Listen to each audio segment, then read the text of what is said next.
قد وافى بالإكرام رمضان الشهر السامي قد وافى بالإكرام والكون زهائي ناسا بأجل شهور العام رمضان الشهر السامي رمضان الشهر السامي الله الله الله الله الله الله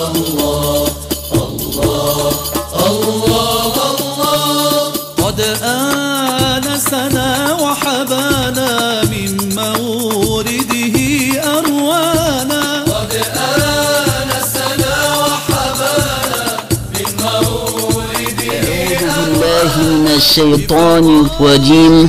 بسم الله الرحمن الرحيم. الحمد لله رب العالمين، والصلاة والسلام على سيدنا محمد أشرف المرسلين.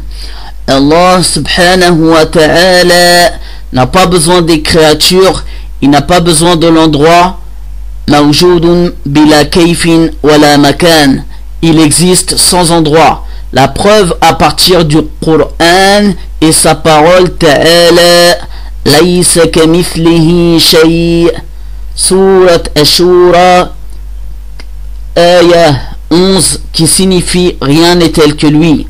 Pour ce qui est de la preuve à partir du hadith, c'est la parole du prophète sallallahu alayhi wa sallam, kana Allahu wa lam yakun shay'un ghayruh, rapporté par Al-Bukhari, Al-Bayhaqi et Ibn al-Jarud, avec une force chaîne de transmission qui signifie Allah existe de toute éternité et rien d'autre que lui n'est de toute éternité.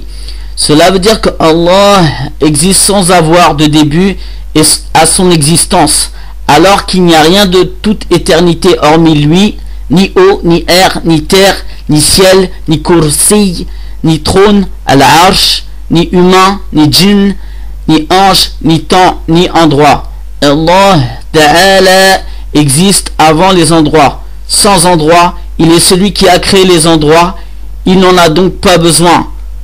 C'est ce que nous déduisons du hadith précédemment cité. Tout comme il est valide selon la raison que Allah Ta'ala existe sans endroit et sans direction avant la création des endroits et des directions, il est également valide selon la raison qu'il existe après la création des endroits et des directions sans endroit et sans direction. Dire que Allah Ta'ala existe sans endroit ne revient donc pas à nier l'existence de Allah. Nous confirmons son existence. Celui qui dit que Allah est dans le ciel ou qu'il est au-dessus du trône a contredit le Coran, il n'est donc pas musulman. Lorsque nous levons les mains vers le ciel pour les invocations, c'est parce que c'est du ciel que descendent les miséricordes et les bénédictions, et non pas que Allah serait lui-même dans le ciel, tout comme lorsque nous nous orientons vers la Kaaba, honorés dans la prière. C'est parce que Allah Ta'ala nous l'a ordonné et non pas que Allah y habiterait.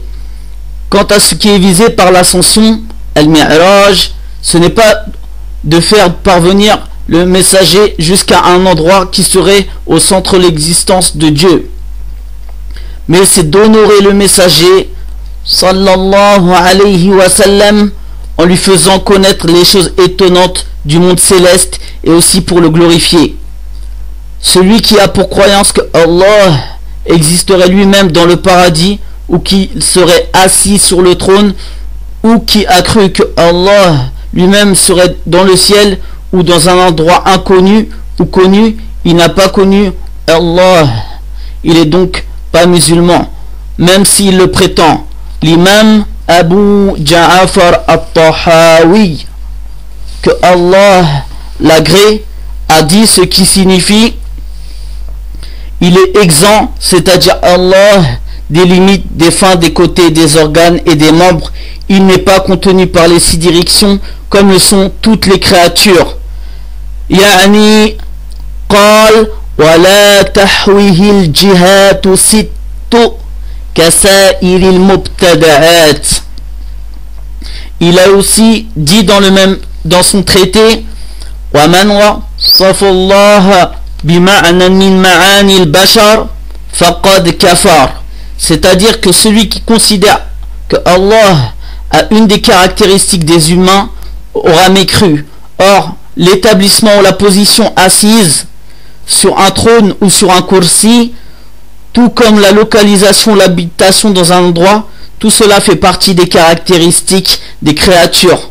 Allah est absolument exempt de tout cela. Par ailleurs, celui qui a eu une croyance qui l'a fait sortir de l'islam, comme par exemple le fait de croire que Allah serait assis sur le trône, il doit revenir à l'islam en abandonnant cette mauvaise croyance et en prononçant les deux témoignages. Il dit alors: je témoigne qu'il n'est de Dieu que Allah, et je témoigne que Muhammad est le messager de Allah. Alhamdulillahi Rabbil Alamin, wassalatu assalamu ala Sayyidina Muhammad sallallahu alayhi wa sallam.